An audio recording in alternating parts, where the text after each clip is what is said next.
And aloha! Welcome to the Blue Note Fan Report. I'm Guy, the Hawaii Blues fan, and I'm your host on the only program that is by a fan, for the fan, and absolutely about you, the fan. So are you Guy or Guy?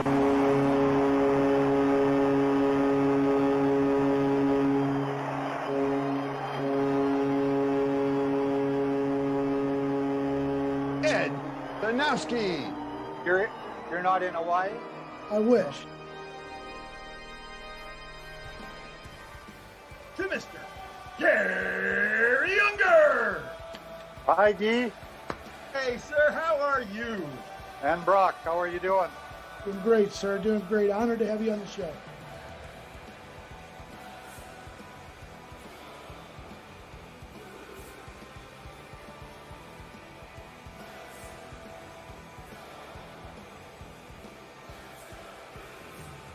You know, I had the privilege while I was in the forces, in the Canadian Armed Forces, to take the Stanley Cup to Afghanistan.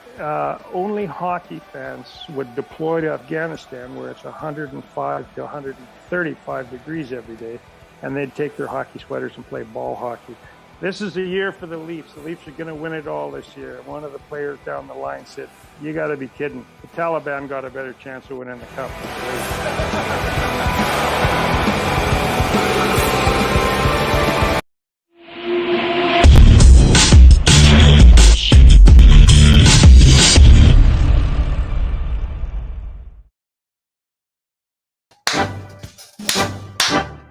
Aloha!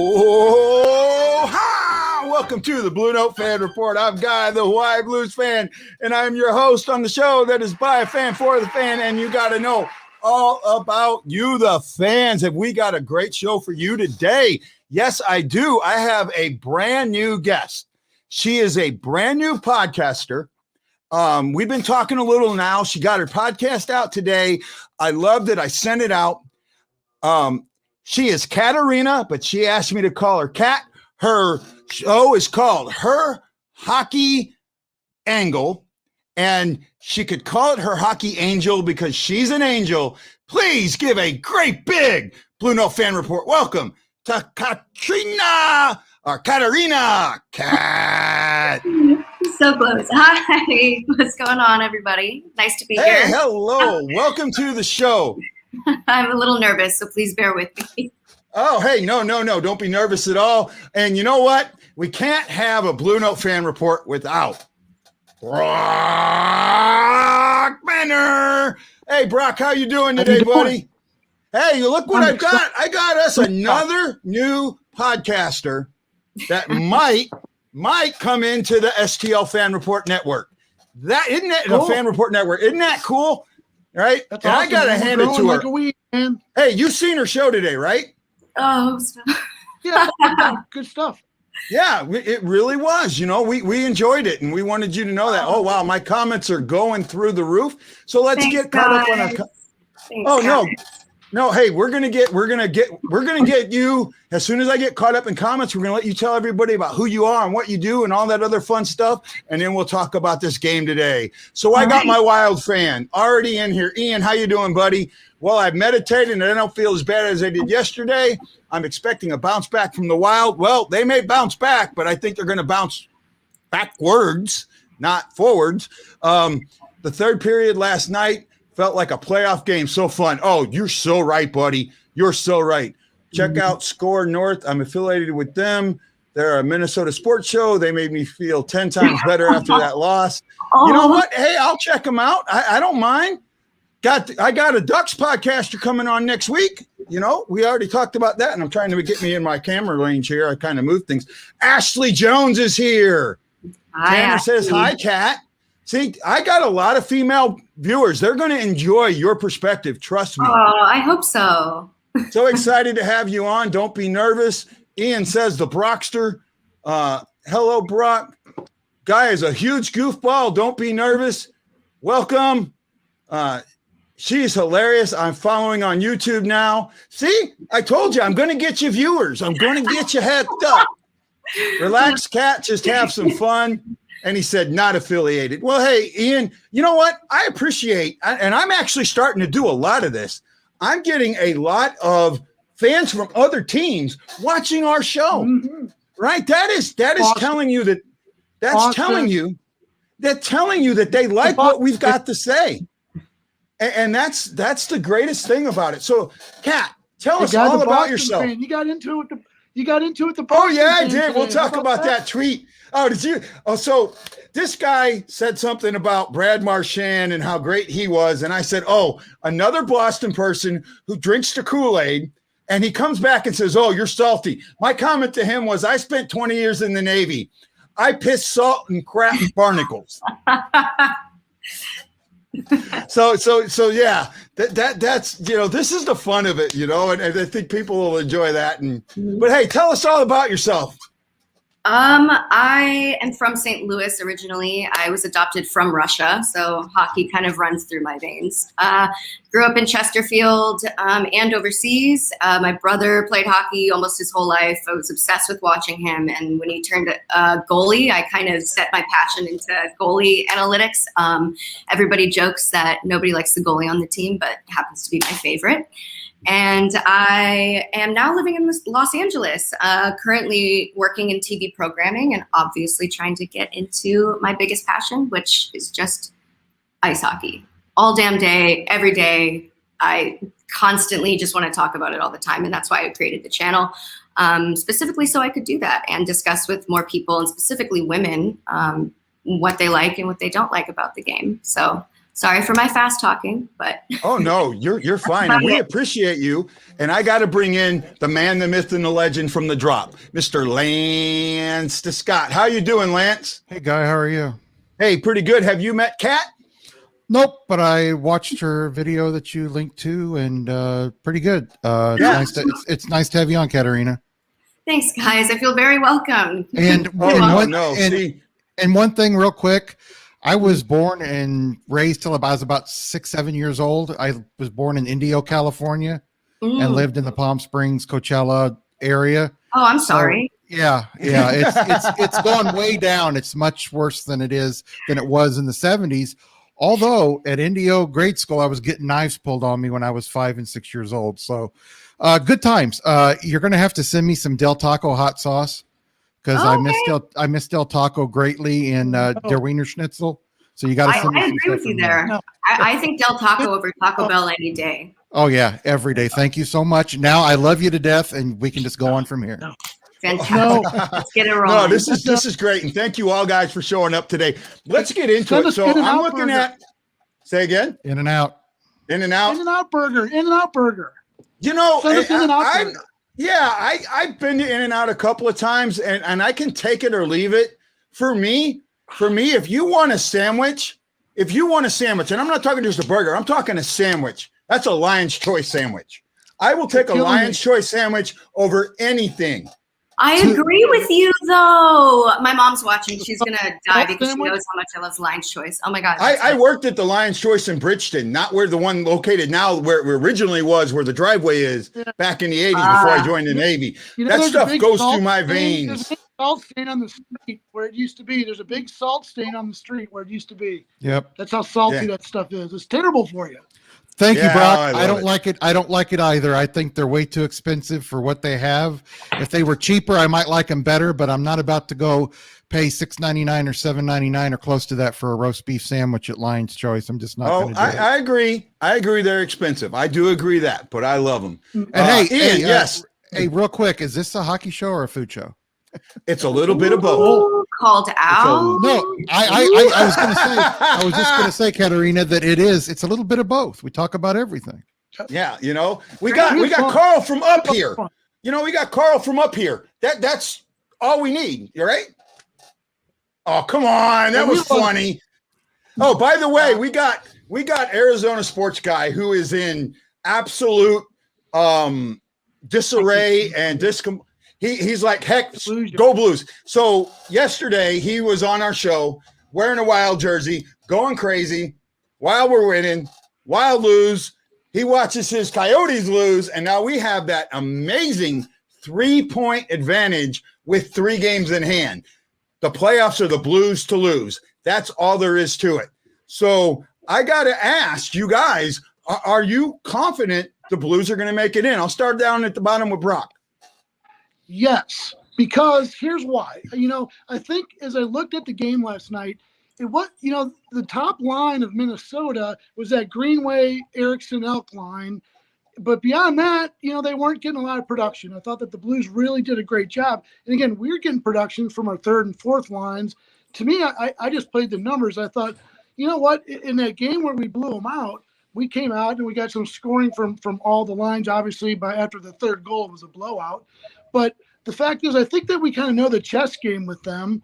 They know the chess game with us, though. I do think they know where some of our weaknesses are. So I really think it kind of comes down to your favorite subject guy, Craig Berube against Dean Evison. Dean Evison is a Coach of the Year candidate. He's a guy that's really gotten a lot out of that team. And I know Berube's had struggles, as we've talked about, here. I'm not going to get into that. But again, I think it's going to become a chess match. And again, where I think what might hurt the Blues, and I hate to say it because it goes back to your point, the assistant coach debacle. I think that, they got their assistant coaches all – marching on the right orders. I think we're still a little discombobulated.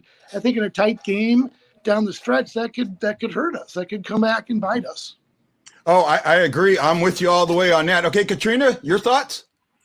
I mean, I would like to say yes. I think they're going to pull through. But unfortunately, when I look at the next games that are coming up, we'll probably beat the Ducks. Poor Ducks. Can't really make a playoff season in the past 3 years, but we'll play the Ducks and then we have one Kings game and then we're playing the Wild, but we're going to run into Vegas. And I hate Vegas so much. And unfortunately, I think Vegas is just, top tier right now. And if the Blues are able to maybe somehow have done not be injured, then that would probably be great. Because I think two of our top defenders now being injured definitely kind of kills us on that. But I think when I saw the game yesterday, third period was playoff hockey, but second period was Bantam League.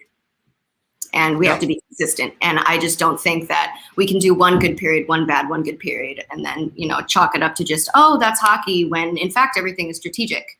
And I agree with Brock in saying that, when you balance your lines, you really have to be careful with who you're bringing up, which is why I would mention Sanford not being there, not being a starter.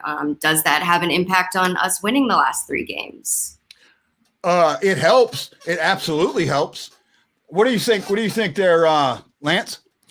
Yeah, Sanford sitting, I think, kind of showed the team that Berube doesn't have favorites, because all season we've seen Sanford make mistake after mistake after mistake, and not all of his mistakes lead to goals, but he makes some pretty bad mistakes in some bad situations in the defensive side of the game. And the ones that don't go in, the teams normally get very good opportunities, and then we're having Bennington or Fusos and net save us. So I think it does have something to do with it, because when you have a player that makes mistakes and you're not holding him accountable like other players that make mistakes, and you're seeing those other players, the team notices that. They notice it in the locker room. They notice it on the ice. So I think somewhat it does help them mentally, just to see, hey, Sanford's one of us. He can be disciplined. He can be set. Okay, he's part of the team or whatever. But I think the Blues are going to get the Wild's best effort tonight. I really do. I'd be shocked if the Wild just don't come out with pistols blazing in the first period, and the Blues are going to have to weather the storm. I think this. Yeah, I think this is a huge game. Saturday's big, but I think this is a huge. This one's became a lot bigger because of the comeback. Yeah. So first of all, Sanford made a mistake last night that almost led to a goal that led to a great Bennington save. Mm-hmm. Him sitting the first 2 games he played last night because Parayko couldn't go. Yep. If they go 12-6, keep him on the 4th line with less minutes, but. Also, they're going to elevate Hoffman with Kyrou and Thomas, which was a great line last night. I love that. And we got word today that Costin is coming over. He's not getting to celebrate the Gergen Cup. He's coming over to do his stuff. So I can see him being ready for the last 2 games against the Wild in St. Louis. I can see that. Yeah, you can see him doing that. But here's my question. And we all know what the question is. Is Berube going to play him? Is he going to play him 4 minutes one game and then set him for the next 3? Is he going to give him 8 minutes? Is he?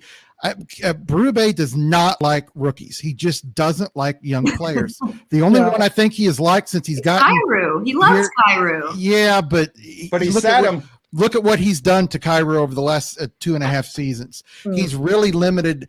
Kyrou would be much further along now if he'd have given him more playing time in the first year. But if we all remember, every time that poor kid would make a mistake, he's on the bench, he's up in the press box, sitting for 6-7 games.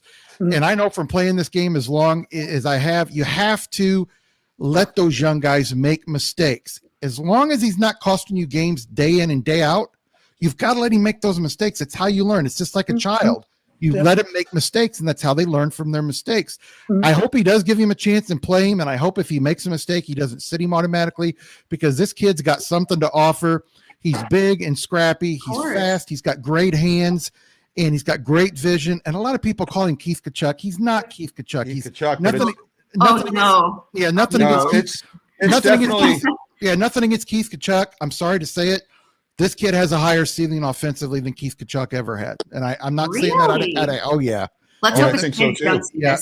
This kid. But hey, everybody, you're watching the Blue Note Fan Report on Facebook, YouTube, and Twitter. I'm Guy, the Hawaii Blues fan, your host. I'm joined today by Lance DeScott from the Drop Hockey Podcast, Kat from Her Hockey Angle, and Brock Banner from STLFanReport.com. And the Hockey Writers were brought to you today by Forrest Crump Enterprises, Mike Zook Enterprises, and War Stories Coffee. Check out STLFanReport.com for more information. Thank you, guys. You know I got to do my business. Okay, so I like where this is going. I really like where this is going. So let's talk about today. You look at Hoffman with Thomas and Kyrou, a vet with 2 young guys, and how it's working. Does Berube see this and possibly put maybe Joshua with Costin and say, I don't know, Steen, or not Joshua, Steen, Shin. Joshua is on his way to the AHL right now. He's back with the Comets. Oh, he went back to the Comments. Okay. Joshua. I thought he was. Yeah. So bring Walker up. No. Bring Walker up. No. What? Wait. I want to know what this hate is on Walker. I want to know. I love Walker. Love Walker. Right? I like Walker. He's the only Australian playing in the NHL, which I don't know. I'm kind of proud of that for some reason. I don't hate him. I'm just saying he's not the answer that everybody thinks he is. He's good in limited time, but you give him a lot of time and his game is really going to show up. I think he's a decent player. He's a 4th line fringe player, AHL, NHL type player. I like him, but I just don't think he's that guy. He can help you one game and the next game he might hurt you. Yeah. And I like him. He's decent on the forecheck, and he's got that, but he's not going to give you the goal production you need. But I don't disagree with you. And again, I officially want to welcome you to the show, Kat. I think it's great having your perspective, and Lance sometimes gets on his tangents, but we put out. Okay. Hey. But I grew up with St. Louisans. I'm tough. We good. That's right. Hey, so but like I said, I want to talk about tonight's game. I mean, like you said, talk about Hoffman. Has the goalie situation been solved? I haven't seen who's starting tonight. Is they okay? That? Well, you know what? We're going to handle that right here, right now. You are in for it. Okay. Here we go. Here we go. Let's find out.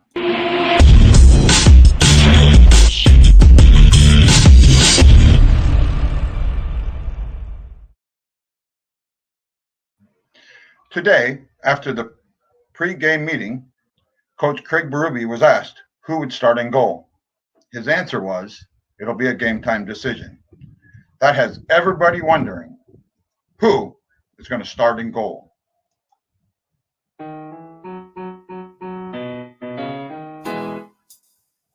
Oh, I wonder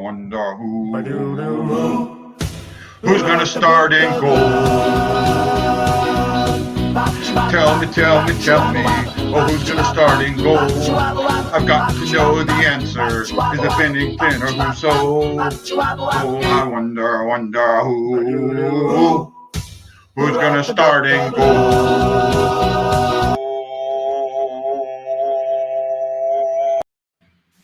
And I still don't have an answer. That was so bad. Hey, Cat, go away. Oh, I love it. Let's just put a stick in the crease. Let's just put a stick in the crease and have Bennington and Husso go and get it. And whoever gets that can start. Let's see. Pregame on the ice. Blues have 2 extra. Clifford and Mikkola.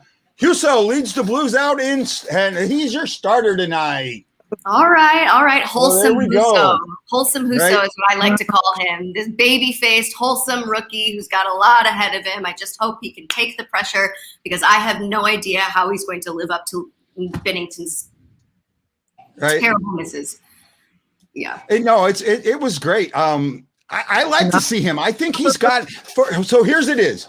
I haven't made my pick yet. So we have a pick'em contest, Katrina, on the STL fan report. I sent you the link earlier, and I make my pick during the show. This could be the game we get our shutout. We're one of the 3 teams that don't have a shutout yet this season. And you think we're going to get one based on those statistics? I don't know. You know what? You got a guy you're putting in the lineup that wants to shine. He could just come out and do it tonight, right? The team plays a little better defense behind him than they do Bennington, right? They trust Bennington a little more, so their defense falls back a little bit. But I absolutely on point think that there's a good chance that we could end up with a shutout tonight. It's got to happen. We're not going to go the whole season without a shutout. Franco in the line. Franco's not. He's not playing, right? Franco's out. I don't know. I have not seen yet. Not seen yet. If Franco's playing, then I'm okay with Husso. But I'll tell you what, with a banged up defense, I think that's trouble for a guy that young. But again, he's got to prove it. He's got to get game ready. I don't know. You get done and you get Franco out. That's a lot. Yeah. Well, I mean, you never know. There's a lot of different things that come and go. Hi, Jordan. Jordan's here. Thank you. We'll talk to you. We'll see you later, Jordan. I've got a lot of Jordan, his buddy. I love it. Then pick Husso in the contest guy. I just might. I haven't gone there yet. Shave for the new face. No, it was getting kind of scruffy. It was time to shave. I sometimes get scruffy, so that's what they're talking about. No, I just think that Husso has a chance to pull a shutout tonight. Not saying it's going to happen. You think this season is a season for a Husso shutout? I just don't think that that's going to happen for the boy. But did you think Bennington was going to get a shutout his very first game in the NHL? No. You are smoking the Maui Wowie, dude, or something. I just don't. I'll be happy if he gets out of the game, with a tie at minimum. Maybe hopefully they'll win. I just don't trust Husso right now. I don't know.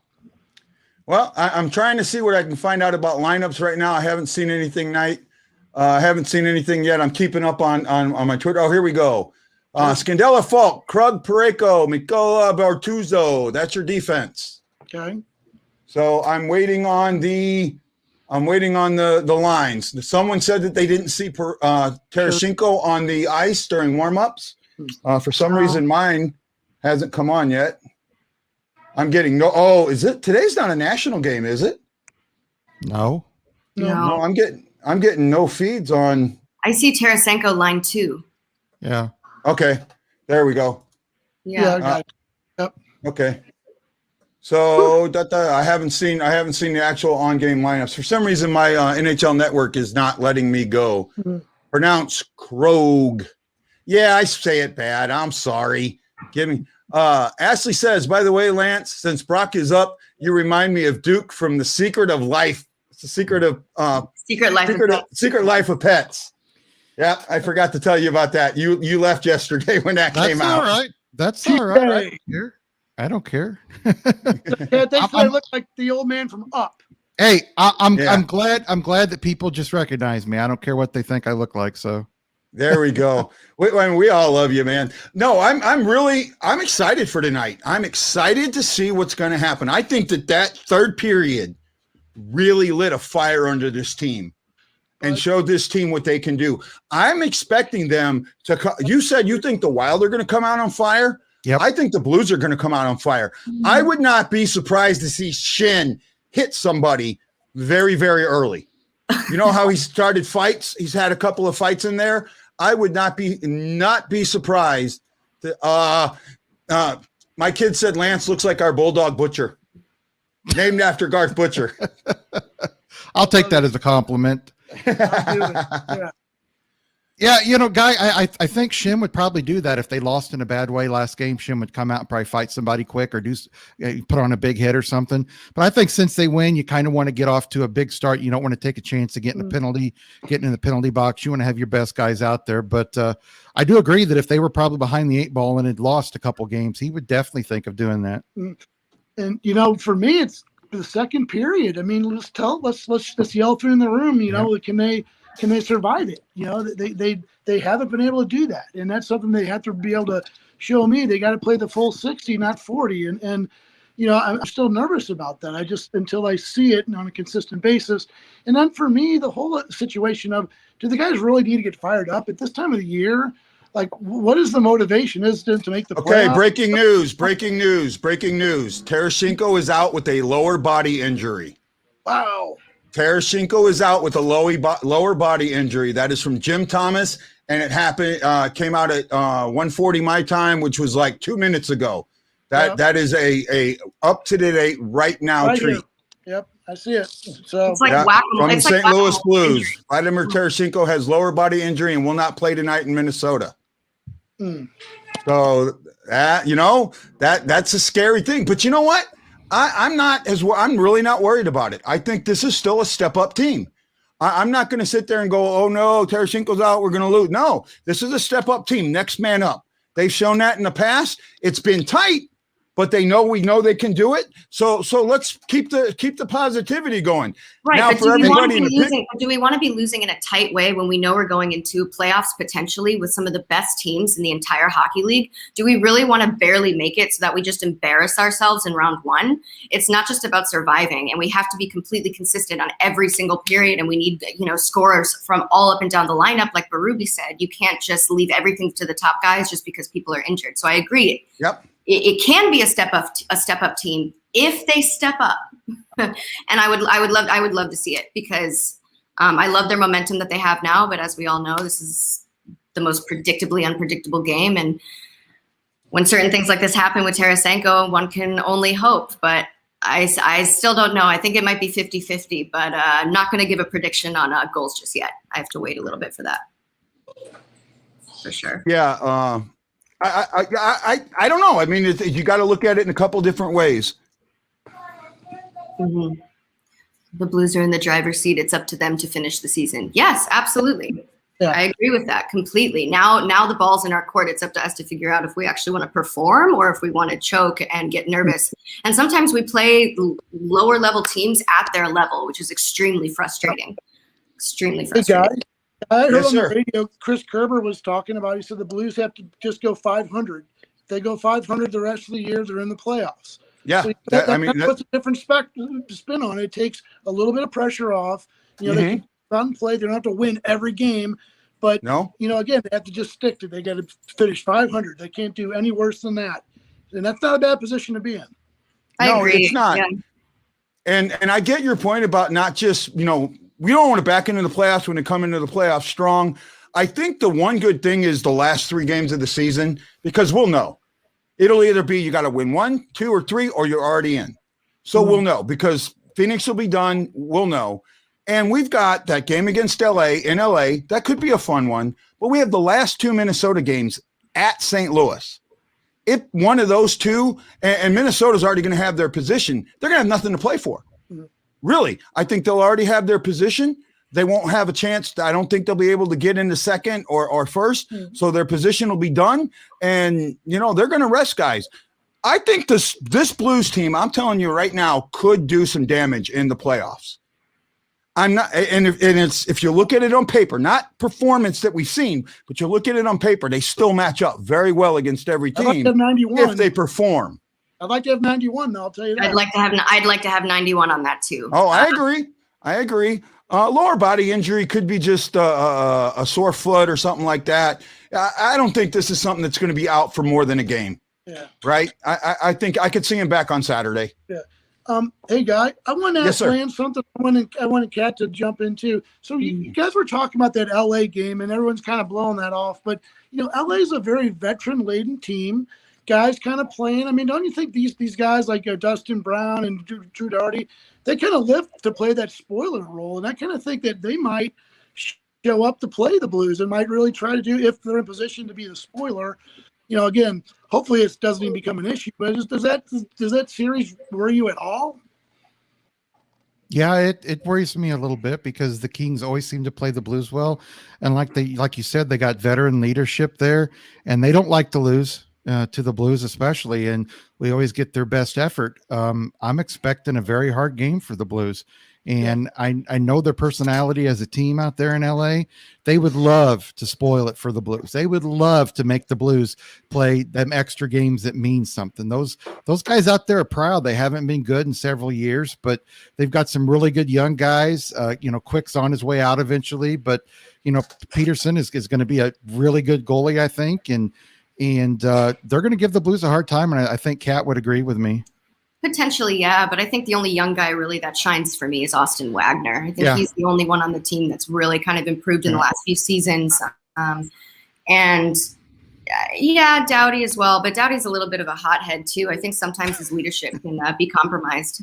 And sometimes actually we get into the Kings' heads. I've been to a lot of Kings games when the Blues are in town before the whole COVID shenanigans, and they don't like us, but we also get in their head. And when they don't keep composure, I don't know. We've always beaten them every time I've seen them. So that's kind of a plus with that track record. Hey, I know you're in LA, so go to the game now. Go to that game. So, hey, everyone, this is Guy, the Hawaii Blues fan. You're watching the Blue Note Fan Report on Facebook, YouTube, and Twitter. We're brought to you tonight by Forrest Crump Enterprises, War Stories Coffee, and Mike Zook Enterprises. Please check out stlfanreport.com for more information. I am joined by the beautiful Kat from Her Hockey Angle, Lance from the Drop Hockey Podcast, and Mr. Brock Banner from St. Louis Fan Report and the Hockey Writers. We're talking all things Blues on the pregame show. Well, we're about 15 minutes to puck drop. They got Robert Thomas on right now. Let's talk about that Thomas, Kyrou, Hoffman line. What they did yesterday, basically for 59 minutes, Minnesota did a very good job of using a man-to-man defense to keep St. Louis bottled up and not have any effort in the outside of the neutral zone, with the exception of the power play and a couple of small breakouts. Kyrou had one that he missed, and then he had one that worked. So, but in that last minute, Kyrou made a really good pass that got tipped. Hoffman makes a great decision, comes back, plays the puck, flips it forward, and Robert Thomas uses that Vladimir Tarasenko-like vision to beat Too Wild and put it in the top of the net for a game winner with 23 ticks left on the clock. What does that do for tonight's game? With those three still being together, do they click tonight, Brock? I think they roll. I mean, I think that's a momentum. That's a high. They're coming in today. The team everybody around them is, celebrating them. They're the man of the room. I think that they know they got something special. And I think for them too, they're three young guys that want to prove that, they're legitimate stars in the league. And, I like to see them click. I'm rooting for them. And I think that's going to happen. I think, Kyrou's been on a bit of a slump, and he kind of, is broken out of it, to an extent. So, it's interesting to see what Robert Thomas brings to that line. Hey, real quick, Robert Morton, Huso's in net, not Benny tonight. So if you pick Benny, you might want to change him. Kat, what do you think? In terms of, what was the question before? Does that line? Because I was listening to him. Hoffman, Hoffman. Yeah, the Hoffman, Kyrou Thomas. I love it. I love it. But however, I also like to see consistency. So I'm hoping that they can continue, because you can't start out hot and then dishevel your line later down the road. But obviously, I actually think they are going to pull through, just because, like Brock said, when you build that momentum and when you create the comfortability with how you pass on the ice with that line and the way it works, there's really nothing you can't do, because then you can kind of sense each other on the ice. I remember my brother telling me when he would play hockey, and they when they know where they are on the ice, that's when they become like such a great team. I think that Robert Thomas is pulling a little bit of the stay in the front of the net type strategy so that he can get those goals. Kind of reminds me of the Boston Stanley Cup Finals Game 7, where 3 out of those 4 goals were all cherry-picked from the right side of the crease. So I'm hoping that they will continue to do well, and I'm also hoping none of them get injured suddenly. Oh, I'm with you. What do you got for me there, Lance? Yeah, I think in any time you can play a line together and they have success and they continue to have success, you're going to get to know where your line mates are on each spot of the ice. That's so important.